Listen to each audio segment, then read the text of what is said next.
డ్రైవర్ల హక్కుల కోసం పోరాడుతున్న తనపై టీడీపీ శ్రేణులు దాడి చేశారని జై డ్రైవర్ అన్న అసోసియేషన్ అధ్యక్షుడు సిద్ధార్థ గౌడ్ చెప్తున్నారు. డ్రైవర్ల కష్టాల్ని తీరుస్తానని 2014లో అధికారంలోకి వచ్చిన చంద్రబాబు తమకిచ్చిన హామీలపై ఏ ఒక్కటి నెరవేర్చలేదని ఆరోపించారు.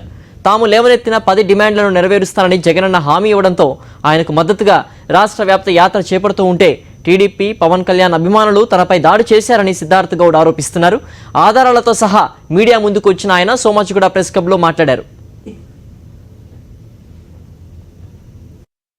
మేము అన్ని విధాల రవాణా చట్టాలు, కార్మిక చట్టాలు నెరవేరుస్తాం. అన్ని ఎస్సీ, ఎస్టీ, బీసీ, మైనార్టీ కులాల వాళ్ళకు లోన్లు సదుపాయం కల్పిస్తాం. అన్ని విధాల మేము ఆదుకుంటాం. ఫిట్నెస్లు మేమే కడతాం, రోడ్ ట్యాక్సులు మేమే కడతాం అని చెప్పి మోసపూరితమైన హామీలు ఇచ్చారు. ఆ హామీలను నిజమని నమ్మి 2014లో ఓట్లేసి అధికారంలోకి తీసుకొచ్చాం చంద్రబాబు నాయుడు గారిని. తీసుకొచ్చిన తరుణంలో 5 సంవత్సరాలు గడిచిపోతున్నా కూడా ఆయన మేలు చేయలేదన్న ఉద్దేశంతో గత 4 నెలల కిందట, అంటే మొదటి నుంచి చేస్తున్నాము ఉద్యమం, కానీ 4 నెలల కిందట ప్రతిపక్ష నాయకుడి దగ్గరికి వచ్చాం. మా యొక్క 10 డిమాండ్లతోటి వైఎస్ జగన్మోహన్ రెడ్డి గారి దగ్గరికి వస్తే 100% నేను నెరవేరుస్తాను, ఈ 10 డిమాండ్లు నెరవేరుస్తానని చెప్పడం జరిగింది. ఈ విధంగా అడుగుతున్న తరుణంలో ఈ 10 డిమాండ్లు అడిగితే నేను నెరవేరుస్తానని హామీ ఇచ్చి 2 రాష్ట్రాల డ్రైవర్ కుటుంబీకుల అధ్యక్షుడు కాబట్టి నువ్వే మీ డ్రైవర్ కుటుంబీకులందరికీ చెప్పు అని అంటే నేను ఈ విషయం మీద ఆటో డ్రైవర్ దగ్గర నుంచి లారీ డ్రైవర్ వరకు మా డ్రైవర్ కుటుంబీకులందరికీ జై డ్రైవర్ అన్న అనుకుంటూ శ్రీకాకుళం నుంచి చిత్తూరు వరకు జరిగిన ఈ యొక్క డ్రైవర్ల భరోసా యాత్రలో ప్రతి ఒక్క జిల్లా హెడ్ క్వార్టర్లోనూ మండల హెడ్ క్వార్టర్లోనూ మా డ్రైవర్ల కుటుంబీకులందరికీ ఈ యొక్క విన్నవిస్తా పోయాను.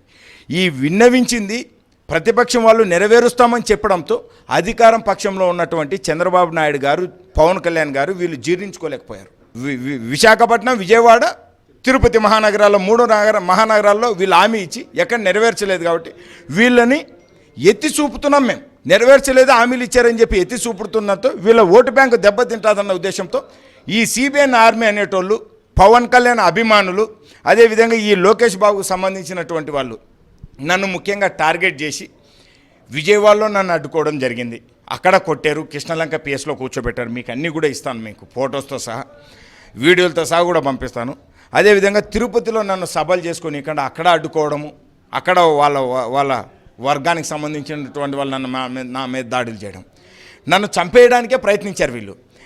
ఎలక్షన్ ముందులో చిత్తూరులో ఈ డ్రైవర్ల భరోసా యాత్రను ముగించిన వెంబడే ఎలక్షన్కి వచ్చి ఓట్లు వేయించాం. మా డ్రైవర్లందరితోటి ఓట్లు వేయించి నేను ఓటేసి మరుసటి రోజున చిత్తూరు జిల్లాలో ఉన్న తలకోన టెంపుల్కి పోయి సిద్ధేశ్వరుడు మా ఇంటి దేవుడు, ఆయన దగ్గరికి పోయి మొక్కుకుని జగన్మోహన్ రెడ్డి గారు సీఎం కావాలని చెప్పి మేము కోరుకుని మళ్ళీ హైదరాబాద్ రిటర్న్ వస్తున్న తరుణంలో నంద్యాల దగ్గర 14వ తారీఖున నంద్యాల దగ్గర సిబిఎన్ ఆర్మీకి సంబంధించినటువంటి వాళ్ళు, పవన్ కళ్యాణ్ అభిమానులు, లోకేష్ బాబు గారికి సంబంధించిన అభిమానులు ఒక వీడియో చూపించి మరి ఈ వీడియోలో ఉన్నది ఎవరు, నువ్వు ఎవరు, డ్రైవర్ అధ్యక్షునివేనా అని అడిగడం.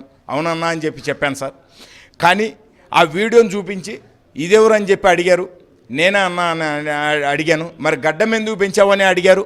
గడ్డం పెంచాను సార్, జగన్మోహన్ రెడ్డి గారు సీఎం అయితే మాకు 10 డిమాండ్లు నెరవేరుస్తానని చెప్పడంతో గడ్డం పెంచాను, మొక్కుబడి ఉన్నాను.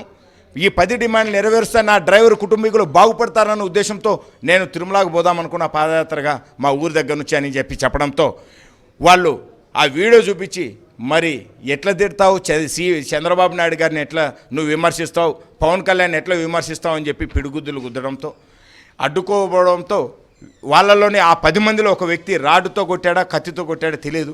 కొట్టడంతో చూడండి సార్ 8 కుట్లు పడ్డాయి. అపరకరమైన స్థితిలో కింద పడిపోయి మొత్తం బ్లడ్ అంతా వస్తుంది. 14వ తారీఖు మా భార్య, పిల్లలు మేము హైదరాబాద్కు వస్తున్న తరుణంలో నా మీద కక్ష కట్టి చంపే ప్రయత్నం. దగ్గరలోనే డాబా దగ్గర ఆపున్నాం కాబట్టి వాళ్ళందరూ కూడా అక్కడ ఉన్న మా డ్రైవర్ కుటుంబీకులు, లారీ డ్రైవర్ కుటుంబీకులు ఉన్నారు, క్లీనర్లు ఉన్నారు, వాళ్ళందరూ కూడా గట్టిగా రాకపోతే మా మిస్సెస్ గట్టి ఏడ్చి అరవడంతో వాళ్ళందరూ కూడా వచ్చారు. వాళ్ళు ఎవరు కూడా రాకపోతే నన్ను చంపేసేవాళ్ళు సార్. అక్కడే కొట్టిన అతను వచ్చేసి సాయి కృష్ణ అని చెప్పి ఫేస్బుక్లో కూడా నాకు ఆల్రెడీ కామెంట్లు కూడా పెట్టాడు. అతన్ని నేను గుర్తివ్వడం జరిగింది. ఈ ఫోటోలో ఉన్న అతను సాయి కృష్ణ, చంద్రబాబు నాయుడు గారికి సంబంధించి అతను నాతో చాటింగ్ చేసిన ప్రతి ఒక్కటి కూడా ఉన్నాయి సార్. ఇదిగోండి సార్, అతను మాట్లాడడం ఏంటంటే, నేను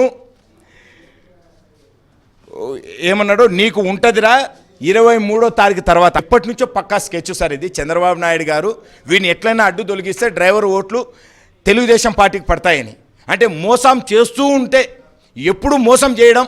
అదేవిధంగా థ్యాంక్ యూ సీఎం సార్ అని చెప్పి ఫోటోలు వేసుకొని మీ ఆటోలకు, ట్రాక్టర్లకు, లారీలకు, క్యాబులకు అని చెప్పి దొంగ మాటలు మళ్ళీ చెప్పాడు. కాబట్టి ఏవి నమ్మొద్దని చెప్పి ప్రజలకి ఈ 10 డిమాండ్లు, మా డ్రైవర్ కుటుంబీకులకి 10 డిమాండ్లు తీసుకుపోవడంతో ప్రతి ఒక్క డ్రైవర్ కుటుంబీకుడు జగన్మోహన్ రెడ్డి గారికి ఓటేశాం. ఇక్కడ తెలంగాణ రాష్ట్ర ముఖ్యమంత్రి వర్యులు కల్వకుంట్ల చంద్రశేఖరరావు గారికి అడగదలుచుకున్నా, అయ్యా నాకు రక్షణ కల్పించండి, నాకు ఫస్ట్ రక్షణ కల్పించండి, నాకు ప్రాణహాని ఉంది.